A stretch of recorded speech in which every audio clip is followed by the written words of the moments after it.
ساری دنیا کو معلوم ہے کہ اس جنگ میں صحیح کون ہے اور غلط کون ہے. ساری دنیا کو 2 اور 2 4 کی طرح معلوم ہے یہ بات. ان دنیا کی وہ عظیم طاقتیں جو صبح و شام ہمیں تہذیب سکھاتی ہیں, ہمیں دہشت گرد کہتے ہیں, ہمیں دنیا کا امن خراب کرنے والا کہتے ہیں, بار بار ہمیں تانا دیتے ہیں کہ اسلام تلوار سے پھیلا ہے, بار بار ہمیں دہشت گرد. آپ 40-50 سالوں کی تاریخ اٹھا کے دیکھو, آپ کو پتہ چلے گا کہ یہ بڑی طاقتیں کیسے دنیا کی آنکھوں میں دھول جھونکنے کی کوشش کرتی ہیں. اتنا زبردست طریقے سے جھوٹ بولا جاتا ہے, اتنا زبردست, اور ایسا پروپیگنڈا کیا جاتا ہے کہ لوگ اس جھوٹ کو سچ سمجھنا شروع کر دیتے ہیں. نبی صلی اللہ علیہ وسلم نے فرمایا تمہاری یہود سے لڑائی ہوگی, جہاد ہوگا. یہاں تک کہ کوئی یہودی اگر پتھر کے پیچھے چھپے گا تو پتھر کہے گا کہ اے مسلمان یہ یہودی ہے, اس کو قتل کر دے, یہ میرے پیچھے چھپا ہوا ہے. ہر درخت بھی گواہی دے گا, ہر پتھر بھی گواہی دے گا, الا الغرقد, سوائے غرقد درخت کے. یہودیوں کو کوئی مقدس درخت ہے جو اسرائیل میں بہت زیادہ لگاتے بھی ہیں یہ لوگ. نبی صلی اللہ علیہ وسلم نے جب یہ بات ارشاد فرمائی تو اس وقت مسلمانوں کی یہودیوں سے ایسی کسی لڑائی کا تصور بھی نہیں تھا. ایک پیش گوئی تھی جو کسی کے خواب و خیال میں بھی نہیں تھا کہ صدیوں بعد جا کے ایسا ہو سکتا ہے. اس سے بھی پتہ چلتا ہے کہ ہمارے نبی صلی اللہ علیہ وسلم کی جو پیش گوئیاں ہیں اگر وہ پوری نہیں ہوئیں تو آپ ٹائم کا انتظار کریں, ایک وقت پوری ہو جائیں گی.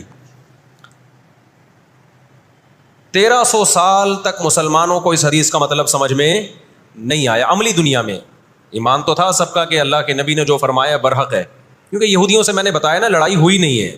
جب مدینہ سے اور جزیرہ عرب سے ان کو نکالا گیا, یہ دنیا کے مختلف ملکوں میں جا کے آباد ہو گئے ہیں. اس کے بعد یہ ہمیشہ یا تو عیسائیوں کے زیر سایہ رہے ہیں یا مسلمانوں کے زیر سایہ رہے. ان کی لڑائی اگر ہوئی عیسائیوں سے ہوئی ہے, مسلمانوں سے ان کا کبھی ٹاکرا نہیں ہوا. لیکن پیغمبر صلی اللہ علیہ وسلم نے کیا فرمایا صحابہ سے, تقاتلون, تم لڑو گے. تم سے مراد یہ امت لڑے گی, ایک وقت آنے والا ہے اور ایسی لڑائی ہوگی, ایسی لڑائی ہوگی کہ حتی یختبی احدکم وراء الحجر, کہ پتھر اور درخت بھی یہودی کا ساتھ دینا چھوڑ دیں گے. آج دنیا جن حالات کی طرف جا رہی ہے نا, یہ ایسا لگتا ہے کہ اس حدیث کے پورا ہونے کا ٹائم آ گیا ہے.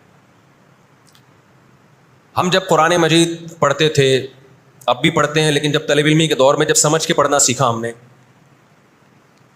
تو ہم جگہ جگہ قرآن میں دیکھتے تھے ضربت علیہم الذلہ, اللہ نے ان پر ذلت کو مسلط کر دیا ہے. میں بار بار کہوں یہودیوں سے ہماری مراد علی الاطلاق سارے یہودی نہیں ہیں, کیونکہ میرے بیان کو لوگ شارٹ کلپ بنا کے غلط چلاتے ہیں.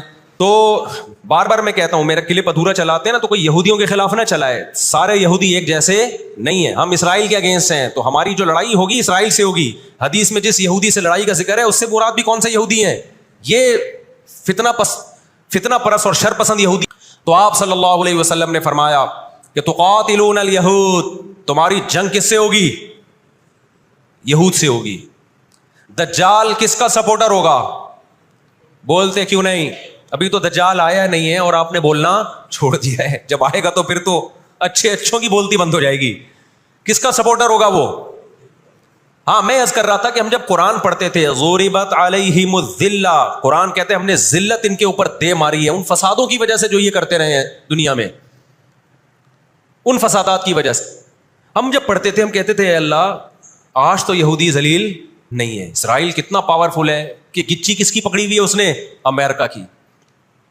ہندوستان کو گچی سے پکڑا ہوا ہے. تو آج تو بڑی عزت ہے. میں نے اپنے استاد سے یہ سوال پوچھا, انہوں نے بڑا معقول جواب دیا اور یہ تفسیر کی کتابوں میں بھی لکھا ہے. دیکھیں آپ یہودیوں کی ہسٹری اٹھا کے دیکھیں نا, ہمیشہ کوئی نہ کوئی ایسا ان پر مسلط ہوا ہے جنہوں نے ان کی شرارتوں کا مزہ ان کو دنیا میں چکھایا ہے. قرآن سے بھی یہ بات ثابت ہے کہ ان کو ان کی شرارتوں کا مزہ, عذاب جو ہے وہ دنیا میں ملتا رہے گا. میں بار بار کہتا ہوں ہٹلر نے بھی ان کو عذاب دیا ہے. ہٹلر سے پہلے بھی اسلامی نہیں بلکہ دنیا کی تاریخ میں بہت سے ہٹلر گزر چکے ہیں جنہوں نے ان کی شرارتوں کی ان کو دنیا میں سزا دی ہے. ہم پھر بھی بتائیں ہم ہٹلر کے حامی نہیں ہیں جو ظلم اس نے کیا, لیکن وہ بھی ان کی شرارتوں سے بیزار تھا. قرآن کہہ رہے ہم نے ان پر ذلت کو دے مارا ہے. دنیا میں بہت دفعہ رسوا ہوئے یہ. اب کیا ہے یہ آخری ذلت ہے یہودیوں کی. آپ کو معلوم ہونا چاہیے جب دنیا میں کسی کو بہت زیادہ ذلیل کیا جاتا ہے نا تو پہلے اس کو عزت دی جاتی ہے. کسی کے گلے میں آپ جوتوں کا ہار پہنا دو, یہ بھی ایک ذلت ہے. اور ایک طریقہ یہ 3 پیس سوٹ ٹائی میں آپ اس کو صدارت کی کرسی پہ بٹھائیں اور پھر آپ اس کو جوتوں کا ہار پہنا دیں. بتاؤ کون سی بڑی ذلت ہے؟ یہ دوسری ذلت پہلی ذلت سے بڑی ہے. پوری دنیا میں مار کھانے کے بعد نا اپنی شرارتوں کی وجہ سے آج اللہ نے ان کو ایک تھوڑی سی حکومت دی ہے, ایک چھوٹا سا کنٹری. آپ اگر اسرائیل کو نقشے میں دیکھیں گے تو کراچی بھی بڑا ہے اسرائیل سے. اتنا چھوٹا ملک, اتنا چھوٹا ملک, اور تعداد بھی بہت تھوڑی. اللہ نے انہیں کچھ وقت پنپنے دیا ہے.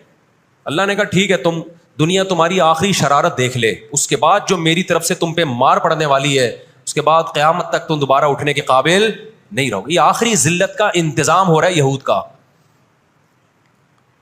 اور جو فائنل میچ ہوتا ہے نا وہ شاندار ہی ہوتا ہے. کیا خیال ہے؟ سیمی فائنل میں اتنا لوگ دلچسپی سے نہیں دیکھتے, کوارٹر فائنل میں اتنا دلچسپی سے بولو نہیں دیکھتے جو فائنل میچ دیکھتے ہیں. اللہ نے ان کا ظلم پوری دنیا کے سامنے نمایا. آج جو غزہ پہ جو کچھ ہو رہا ہے پوری دنیا کے سامنے اللہ نے دکھا دیا. اقوام متحدہ کی 60 سے زیادہ قراردادیں ہیں جس کی اسرائیل دھجیاں اڑا چکا ہے. 60 سے زیادہ قراردادیں, 60 سے زیادہ, جس کو اسرائیل نے ماننے سے انکار کیا ہے. یونائٹڈ نیشن کی بات کر رہا ہوں میں. تو اللہ تعالیٰ ان کو تھوڑا سا پنپنے دے رہے ہیں کہ ٹھیک ہے اس دفعہ سیمی فائنل تم جیت لو, فائنل تک تو پہنچو نا تم, اس کے بعد ہوگا کیا.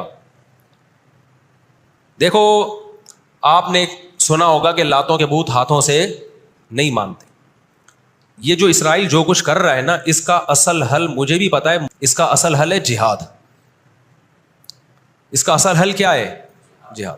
تو آج بھی رشیا, چائنا وہ اسرائیل کے حق میں نہیں ہے. عین ممکن ہے اللہ مظلوموں کی آواز سے ایسے حالات پیدا کر دے کہ اس جنگ میں براہ راست کون کود پڑے؟ سوویت یونین کود پڑے. اور اگر سوویت یونین اس جنگ میں کود پڑا جس کے پورے چانس لگ رہے ہیں تو پھر یہ تیسری جنگ عظیم کی طرف معاملہ جائے گا. اور پھر دنیا میں جو تباہی ہوگی نا, تباہی ہوگی وہ میرے اور آپ کے تصور سے بھی زیادہ ہے. کیونکہ اب تلواروں سے یا صرف ہوائی جہازوں سے جنگ نہیں ہوتی, اب سب کے پاس نیوکلیئر ہتھیار ہیں, اب ایٹم بم چلیں گے. آج اگر دنیا انسانیت پہ رحم کھانا چاہتی ہے, آج اگر امریکہ, برطانیہ, جرمنی, فرانس جو دنیا کے لیڈر کہلائے جاتے ہیں, آج اگر یہ چاہتے ہیں کہ انسانیت کو تباہی سے بچائیں, جو اصل ظالم ہے نا یہودی, اس کا ہاتھ روکنا ہے, تو آج اگر یہ اسرائیل کا ہاتھ زبردستی روک لیتے ہیں تو دنیا بڑی تباہی سے بچ جائے گی. اور اگر یہ دنیا اسرائیل کا ہاتھ نہیں روکتی اور اس جنگ کو بند کرنے کی کوشش نہیں کرتی تو بھائی جو تیسری جنگ کی طرف معاملات جا رہے ہیں اس کے ذمہ دار یہ لوگ ہوں گے جو دنیا میں تہذیب کے ٹھیکیدار ہیں. ہمیں قرآن و سنت میں اس بارے میں کیا ہدایات ملتی ہیں؟ اللہ کہتا ہے میں نے یہود پہ ذلت کو مسلط کر دیا ہے. اس آیت میں اور اس حدیث میں جو میں نے تقاتلون الیہود والی حدیث پڑھی, اس میں مسلمانوں کے لیے خوشخبری ہے کہ اللہ تعالیٰ نے جیسے بنی اسرائیل انتہائی کمزور تھے, فرعون کا ظلم اور بربریت کا شکار تھے, اللہ سورہ قصص میں کہتے ہیں وَنُرِيدُ أَن نَّمُنَّ عَلَى الَّذِينَ اسْتُضْعِفُوا فِي الْأَرْضِ, ہم نے ارادہ کیا کہ زمین میں کمزور ترین لوگوں کو اٹھا کے زمین کا امام بنا دیں گے, طاقتور پہ غالب کر دیں گے. بہت دفعہ ایسا ہوا ہے, کم من فئۃ قلیلۃ غلبت فئۃ کثیرۃ باذن اللہ. اللہ کہتے ہیں دنیا کے نقشوں میں جو غالب ہوتا ہے, جس کی فتح اسباب کی دنیا میں یقینی ہوتی ہے, میں بہت تھوڑی سی جماعت کو طاقتور بنا کے دنیا کا امام بنا دیتا ہوں.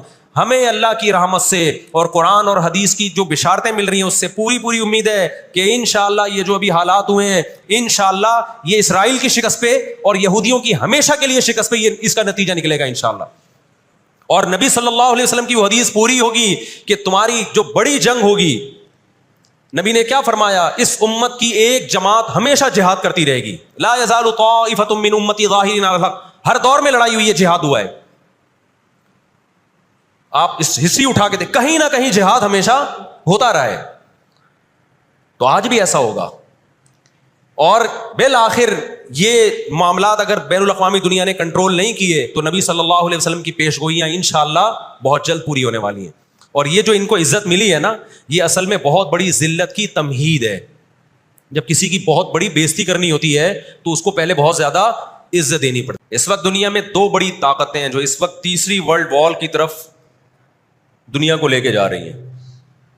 آپ کو پتہ ہے پہلی جنگ عظیم میں کتنے لوگ ہلاک ہوئے، دوسری جنگ عظیم میں کتنے لوگ ہلاک ہوئے، اور اب جب تیسری جنگ عظیم ہوگی تو ہلاکتوں کا جو ریشو ہوگا، میں سمجھتا ہوں آدم علیہ السلام کے زمانے سے لے کر اب تک دنیا میں جتنی ہلاکتیں ہوئی ہیں وہ ایک طرف ترازو کے ایک پلڑے میں رکھتے ہیں آپ، اور یہ تیسری جنگ عظیم جو اسرائیل کی وجہ سے ہونے جا رہی ہے اس میں جو ہلاکتیں ہوں گی وہ تمام ریکارڈ توڑ دیں گی، اور اس کا ذمہ دار برطانیہ، امریکہ اور اسرائیل ہوگا، جو دنیا میں سب سے زیادہ تہذیب کے ٹھیکے دار سمجھے جاتے۔ دنیا میں دو بڑی جنگیں ہو چکی ہیں، ان دونوں بڑی جنگوں میں کہیں بھی کسی مسلمان کا نام بولو نہیں آئے گا، کہیں بھی نہیں آئے گا کہ یہ کسی فلاں مسلم کی وجہ سے ہوئی ہے یہ جنگ۔ اور اب تیسری جنگ عظیم کی طرح، اور یہ جنگ ہوگی، یہ ذہن میں رکھیں۔ قرآن نے یہ بھی واضح کر دیا کہ آپ کسی پر زبردستی نہیں کر سکتے، تلوار کی زور سے کسی کو اسلام میں داخل نہیں کر سکتے۔ اے اللہ، ہم نے ان غیر مسلموں سے سلوک کیسا کرنا ہے یہ بھی قرآن نے بیان کر دیا۔ لا ينهاكم الله عن الذين لم يقاتلوكم في الدين ولم يخرجوكم من دياركم ان تبروهم، 28واں پارہ۔ جو بھی غیر مسلم ہے، چاہے وہ یہودی ہو، چاہے وہ عیسائی ہو، چاہے وہ ہندو ہو، سکھ ہو، بدھسٹ ہو، اللہ فرماتے ہیں اللہ تمہیں ان سے اچھے سلوک سے منع نہیں کر رہا، بلکہ اچھے سلوک کا اللہ تمہیں حکم دے رہا ہے۔ ہمارے نبی صلی اللہ علیہ وسلم جب کوئی یہودی بیمار ہوتا اس کی بھی عیادت کے لیے اسی طرح جایا کرتے تھے جیسے کسی مسلمان کی عیادت کے لیے جاتے۔ ہمارے نبی کی زوجہ ایک یہودی خاندان سے تھیں، وہ اپنے یہودی خاندان کو ہدیے دیا کرتی تھیں، ہمارے نبی صلی اللہ علیہ وسلم نے اس عمل سے انہیں منع نہیں کیا۔ ہماری دشمنی یہودیوں سے نہیں ہے، عیسائیوں سے نہیں ہے، ہماری دشمنی ان یہودیوں سے ہے جو اسرائیل کو سپورٹ کر رہے ہیں۔ آپ اگر قرآن اٹھا کے دیکھیں، اللہ تعالیٰ نے اپنے محبوب ترین پیغمبر موسیٰ کلیم اللہ وقربناہ نجیہ، جن کے بارے میں قرآن کہتا ہے وہ پیغمبر جن کو کوہ طور پہ بلا کے میں ان سے سرگوشیاں کیا کرتا تھا، اس پیغمبر کو اللہ نے اس قوم کی طرف بھیجا۔ کس قدر ٹینشن دی یہودیوں نے موسیٰ علیہ السلام کو۔ ہٹلر جو تھا نا دوسری جنگ عظیم میں تو جرمنی گیا ہوں نا، میں نے وہ قبرستان بھی دکھایا تھا یہودیوں کا۔ ہٹلر نے یہودیوں پہ بہت زیادہ ظلم کیا، جو بالکل غلط کیا، ہم اس ظلم کو کبھی بھی حوصلہ افزائی نہیں کرتے، دیگوں میں اٹھا اٹھا کے زندہ ڈال دیا کرتا تھا۔ ہم اس عمل میں ہٹلر کی بالکل بھی حوصلہ افزائی نہیں کرتے، اس عمل کو اپریشیٹ نہیں کرتے، لیکن اس نے ایک تاریخی الفاظ کہے تھے، اسے پتا تھا دنیا مجھے برا کہے گی بعد میں کہ لاکھوں یہودی مار دیے میں نے۔ اس نے کہا میں چاہتا تھا سب کو قتل کر دیتا، ایک بھی زندہ نہ چھوڑتا، لیکن کچھ میں زندہ چھوڑ کے جا رہا ہوں تاکہ دنیا جب مجھے یاد کرے گی نا کہ یہودی ظالم تھا تو دنیا کو پتہ چلے گا کہ میں نے ان کو قتل کیوں کیا، کچھ چھوڑ کے جا رہا ہوں۔ یہ چین سے نہیں بیٹھیں گے، دیکھنا کرتے کیا ہیں یہ۔ ہٹلر اگر آج زندہ ہوتا، دنیا کہتی کہ تو بندہ ٹھیک نہیں تھا لیکن بات ٹھیک کر کے گیا ہے۔ جیسے مشرف بندہ ٹھیک نہیں تھا لیکن بات، اس نے کہا نا دنیا کس کی زبان مانتی ہے، ڈنڈے کی، بات ٹھیک کر کے گیا ہے۔ اور میں آپ لوگوں کو بھی کہتا ہوں، آپ کا گھر بھی ایک چھوٹی سی ریاست ہے، گھر میں آپ کا روب ہوگا تو صحیح چلے گا، گھر روب نہیں ہے تو بھی دماغ سے نکال دو کہ میں محبت اور امن شانتی کے ساتھ گھر صحیح چلے گا۔ امن شانتی سے ہی چلتا ہے گھر، روب کا ہونا بھی کیا ہے، اس کے بغیر نہیں ہوتا گزارا۔ سمجھتے ہو کہ نہیں؟ تو اللہ نے آدمی کو آدمی اس لیے بنایا ہے کہ اس کا تھوڑا روب رہے گھر کے اندر، روب ختم تو گھر سے بڑی مصیبت پھر کوئی نہیں ہے۔ دنیا بھی اسی اصول پہ چلتی ہے۔ قرآن نے ان کے بارے میں کیا کہا؟ ضربت علیہم الذلہ، ہم نے ان پر ذلت کو دے مارا ہے۔ آپ کو پتا ہے کہ یہود کا لفظ اتنی بڑی گالی دنیا کے لیے بن گیا تھا۔ ایران میں بہت زیادہ یہودی ہیں، پتا ہے آپ کو، اسرائیل کے بعد سب سے زیادہ یہودی ایران میں ہیں، لیکن انہوں نے اپنا نام ایران میں یہود نہیں رجسٹرڈ کروایا، کلیمی رجسٹرڈ کروایا ہوا ہے موسیٰ کلیم اللہ کی نسبت سے۔ کیوں؟ ان کو پتا ہے کہ یہود کا لفظ دنیا میں کیا بن چکا ہے، گالی، شرم آئے گی کسی کو بتاتے ہوئے کہ میں یہودی ہوں، اس لیے ایران میں انہوں نے اپنے آپ کو رجسٹرڈ کس نام سے کروایا ہے، کلیمی کہتے ہیں ان کو۔ میں مانتا ہوں سارے یہودی ایسے نہیں ہوتے، میں نے پہلے وضاحت کر دی، ہمیں یہودیوں سے دشمنی نہیں ہے، کیونکہ قرآن جہاں یہودیوں کی برائی بیان کرتا ہے وہاں قرآن یہ بھی کہتا ہے لیسوا سواء، سارے ایک جیسے نہیں ہیں۔ قرآن اعتدال سے بات کرتا ہے، سارے ایک جیسے نہیں ہیں، لیکن جتنا شر اور فساد اس قوم میں ہے قرآن کہتا ہے کہ اتنا دنیا میں کسی اور قوم میں نہیں ہے. لا تجدن اشد الناس عداوۃ للذین آمنوا الیہود، اللہ کہتے ہیں تم مسلمانوں کا سب سے بڑا دشمن، دنیا کی جتنی قومیں ہیں ان میں سب سے بڑا دشمن کس کو پاؤ گے؟ یہود کو پاؤ گے.